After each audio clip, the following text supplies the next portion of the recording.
Assalamualaikum warahmatullahi wabarakatuh. Tajuk pada hari ini ialah kebersihan amalanku. Tajuk pada hari ini ialah kebersihan amalanku. Kamu boleh buka buku teks pada muka surat 92. Baik. Kebersihan amalanku. Yang pertama sekali kamu perlu tahu apakah yang dimaksudkan dengan istinja. Okey, tengok di sini. Istinja ialah perbuatan menghilangkan najis yang keluar dari kubul dan dubur dengan menggunakan air atau benda-benda kesat, atau dengan kedua-duanya sekali. Hukum beristinja ia adalah wajib. Baik, kita tengok satu persatu, teliti dan kita fahami apakah yang dimaksudkan dengan istinja. Istinja ialah perbuatan menghilangkan najis yang keluar dari kubul dan dubur. Kubul maksudnya tempat keluar air kencing kamu. Okey, kubul tempat keluar air kencing yang bahagian depan, kemaluan di bahagian depan. Dan dubur ialah tempat keluar tahi ataupun tempat kamu berak. Okey. Maksudnya istinja ni ialah perbuatan menghilangkan najis yang keluar dari kubul dan dubur. Istinja maksudnya kita nak menghilangkan najis yang keluar dari kubul dan dubur. Maksudnya istinja ni ialah kita nak membersihkan selepas daripada kita kencing atau berak. Macam mana cara untuk kita membersihkan tempat keluar air kencing dan tempat keluar tahi kamu itu. Okey? Dengan menggunakan air atau benda-benda kesat.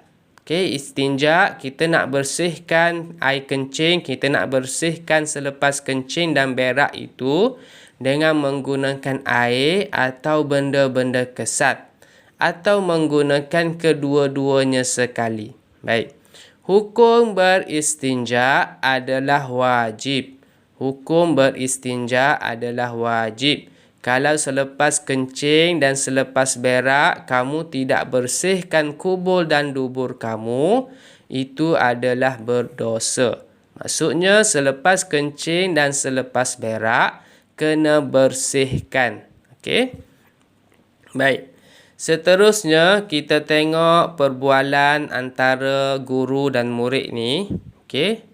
Perbualan antara seorang ustazah dan anak muridnya bila dia pergi ke perkemahan, berlaku perbualan antara mereka berdua. Okey, kita tengok. Ini anak muridnya tanya, "Ustazah, saya mahu buang air besar. Bagaimanakah saya mahu beristinja? Di kawasan ini tiada air." Okey, dia tanyakan ustazahnya, macam mana hendak beristinja di kawasan ini tak ada air. Okey, macam mana nak basuh berak, nak basuh kencing sebabnya di kawasan ini tak ada air. Okey, ustazahnya jawab, "Ahmad, istinja bukan sahaja menggunakan air.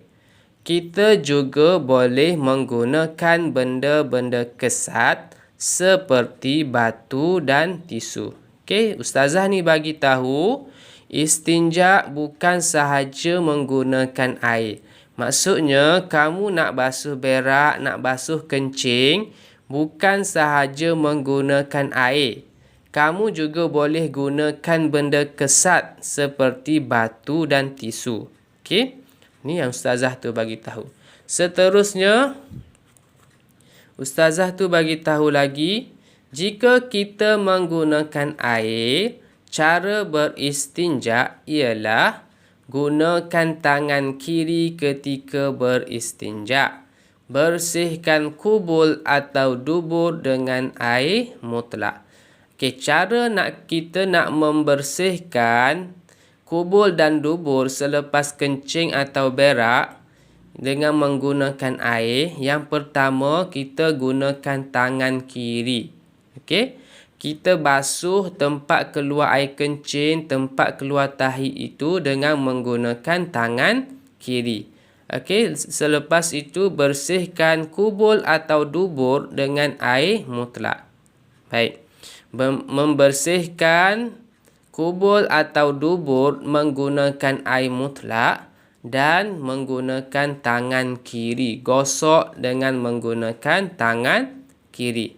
Okey, lepas tu ustazah tu bagi tahu lagi, jika menggunakan benda-benda kesat, sapu, kubul dan dubur 3 kali sapuan dengan menggunakan benda-benda kesat yang bersih dan kering pada setiap sapuan.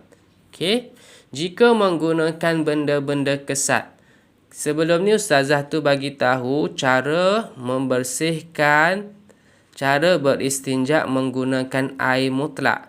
Sekarang ni cara membersihkan ataupun cara istinja menggunakan benda-benda kesat. Okey, contohnya tisu, batu ataupun sebagainya. Okey, yang pertama sapu, kubul dan dubur 3 kali sapuan.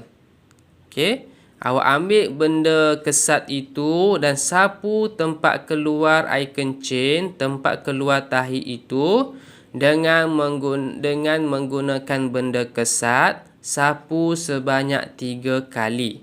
Okey. Dan sapu sebanyak 3 kali pada setiap sapuan. Okey. Okey, seterusnya, jika menggunakan benda kesat dan air, gunakan benda kesat terlebih dahulu diikuti dengan air. Yang kelima ini dia cakap, ustazah ni cakap, kalau kita gunakan air dan kita gunakan juga benda kesat, yang pertama kita kena sapu dulu dengan benda-benda kesat, kemudian barulah kita menggunakan air. Baik. Antara kelebihan beristinja.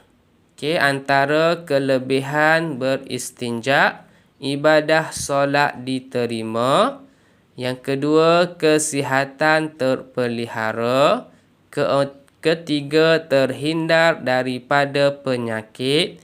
Keempat, dikasihi Allah Subhanahu wa taala. Okey, ini adalah antara contoh benda-benda kesat, iaitu tisu boleh, kita menggunakan daun-daun yang kering boleh, ataupun kita menggunakan batu. Okey. Seterusnya, okey, untuk yang ini kita akan belajar pada minggu hadapan. Okey, adab qada hajat dan doa sebelum masuk tandas, doa selepas keluar tandas. Kita akan belajar pada minggu hadapan. Okey. Baik, untuk sebagai latihan, kamu keluarkan buku aktiviti. Keluarkan buku aktiviti pada muka surat 103. Okey, pada muka surat 103. Yang pertama, dia suruh isikan tempat kosong. Dia dah bagikan jawapan. Pilih jawapan ini dan isikan pada tempat yang kosong. Baik, ustaz bacakan. Yang pertama dia tulis kubul dan dubur. Yang pertama kubul dan dubur. Yang kedua benda-benda kesat. Yang ketiga air. Yang keempat wajib.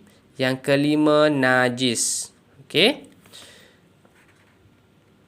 Soalannya, istinja ialah perbuatan menghilangkan. Okey, kosong. Pilihkan jawapan dekat sini.